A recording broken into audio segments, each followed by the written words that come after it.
Bismillahirrahmanirrahim. Sekarang lihat, banyak orang-orang fanatik. Kadang-kadang nggak jauh di samping kita. Dia tutup telinga dari siapapun yang bukan datang dari kelompoknya. Nah itulah yang menyebabkan permusuhan. Kalau hanya menutup, tidak apa-apa.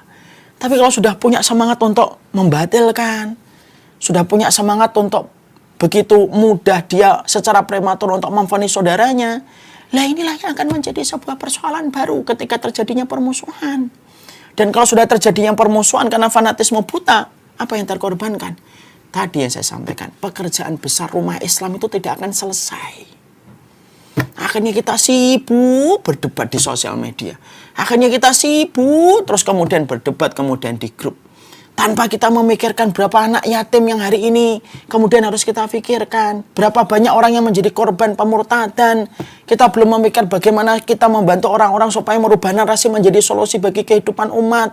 Tidak terfikir. Kenapa? Semangat fanatisme itu melahap dan membakar semua pekerjaan yang harusnya kita lakukan. Maka itu yang pertama. Yaitu adalah ketika kita itu, kenapa sebab permusuhan itu? Ketika kita fanatisme kepada kelompok dan golongan. Yang kedua, kenapa persoalan ini terjadi? Yaitu adalah ketika krisis akhlak.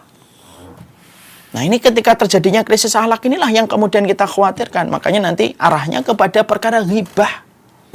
Walaupun saya sepakat bahwasanya ghibah itu ada yang tidak diperbolehkan, ada perkara yang tidak diperbolehkan. Ada yang diperbolehkan, ada. Sebagaimana kemudian ghibah itu ada yang tidak diperbolehkan. Tapi ghibah ini tidak akan terjadi kecuali apa? Orang tidak memahami pentingnya kehidupan akhlak. Kalau orang itu sudah tidak memahami bagaimana kehidupan akhlak, salah satu yang terjadi itu apa? Ya dia akan kemudian ghibah kepada siapapun yang ingin dia jatuhkan kehormatannya. Lalu selalu beralasan apa? Selalu beralasan bahwasanya ghibah yang dilakukan itu diperbolehkan. Makanya kemudian di situ kita akan menjumpai bahwasanya yang kemudian menjadi pemicu permusuhan itu krisis akhlak. Makanya berulang-ulang saya menasihati untuk diri saya sendiri. Ilmu tanpa akhlak rusak. Karena Rasulullah SAW itu bersabda, Inna su'al khuluqi yufsidul amal kama annal khala yufsidul asal. Sesungguhnya akhlak yang buruk itu merusak amal ibadah sebagaimana cuka merusak madu. Tapi orang punya akhlak, tidak punya ilmu, maka itu batil. Karena bermodal akhlak doang tidak bisa masuk surga. Makanya di situ kita akhirnya mendapati orang kalau sudah tidak ada komitmen akhlak, ya sudah susah, sulit dia. Akhirnya apa? Dia akan menganggap ringan permusuhan itu. Bahkan kita akan dapati orang sambil menghujat ketawa-ketawa, nulis caption ketawa-ketawa, nulis di grup ketawa-ketawa. Padahal baru saja dia melakukan dosa yang besar. Ketika baru saja dia melanggar kehormatan orang yang beriman. Padahal Masya Allah ya, dosa ketika melanggar kehormatan orang yang beriman itu termasuk hakul adami. Para ulama, salah satunya Syekh Syingkiti mengatakan, kalau kamu dosa berkaitan haknya Allah, kamu bertaubat, insya Allah Allah terima taubatmu. Kalau kamu bersungguh-sungguh dengan taubatan nasuha. Kalau itu berkaitan hakullah, ninggalin sholat, ninggalin puasa, itu hakullah. Bertaubat dengan taubat nasuha kalau dulu kita pernah melakukan itu. Insya Allah kalau kita nasuha, Allah terima taubat kita. Dan Allah akan ganjar dengan kita dengan kebaikan setelah taubat kita diterima. Tapi ada dosa yang kedua, hakul adami. Dosa hakul adami itu apa? Dosa yang berkaitan tentang manusia. Lah dosa yang berkaitan tentang manusia itu apa? Yaitu ketika kita mengambil haknya, mengambil hartanya, mengambil kehormatannya, lalu menyebutkan berbagai macam hal yang mengurangi kedudukan dan marwahnya sebagai seorang manusia. Maka itu yang disebut dengan hakul adami. Dosa hakul adami itu, kata para ulama, tidak bisa diterima oleh Allah langsung taubatnya sampai kita minta keridhaan orang yang kita ambil kehormatannya. Nggak ringan. Nggak ringan itu.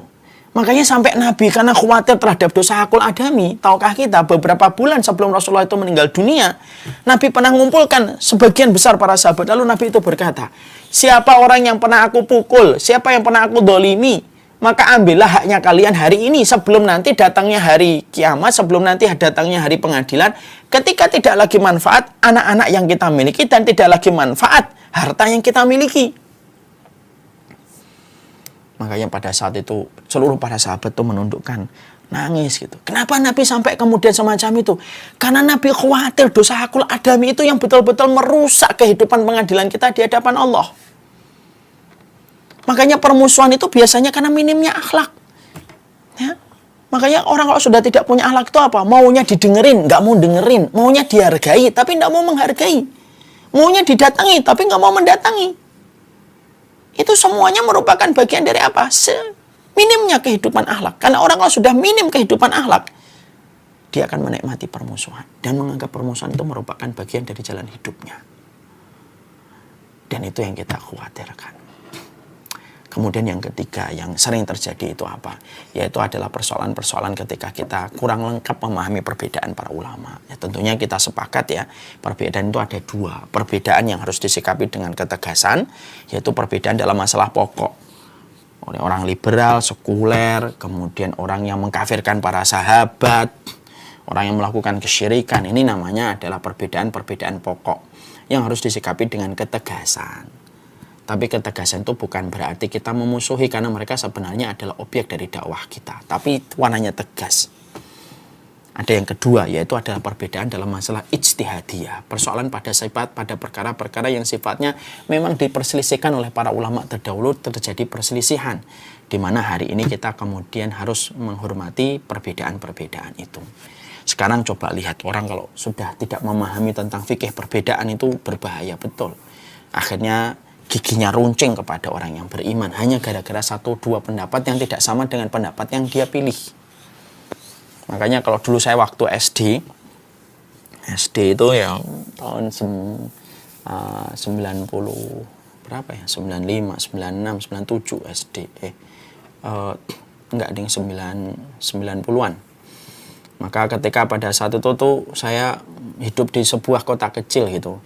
Dimana di kota kecil itu Masya Allah ya, masalah fikih itu masalah yang masih digesek-gesek gitu. Makanya sampai kemudian di tempat saya dulu, alhamdulillah sih sekarang sudah mencair dengan izin Allah ya. Dulu itu kalau orang itu menilai orang itu dari apa yang dia pilih dalam ibadahnya.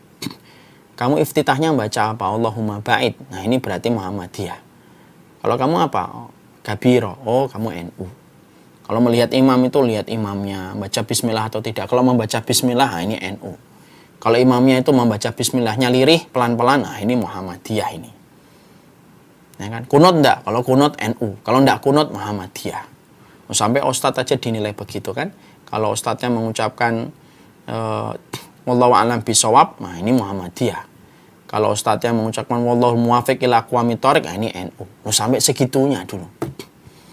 Padahal kita harus paham ya. Iftitah itu, doa iftitah saja kita harus paham. Doa iftitah itu Masya Allah. Doa iftitah itu setidaknya ada 6 redaksi. Bahkan kalau kita mempelajari sunnah yang benar, kita itu akan menjumpai bahwasanya disunahkan kita itu kadang-kadang mengucapkan banyak doa iftitah. Sebagaimana Nabi itu kadang-kadang beliau itu memakai Allahumma ba'id, kadang kabiro, kadang kemudian beliau memakai Rabbis samawati. Itu berbeda-beda. Tapi gara-gara tidak memahami perbedaan, akhirnya apa? Permusuhan yang terjadi. Syukran ya Rabbi, syukran, hadaita qalbi, syukran.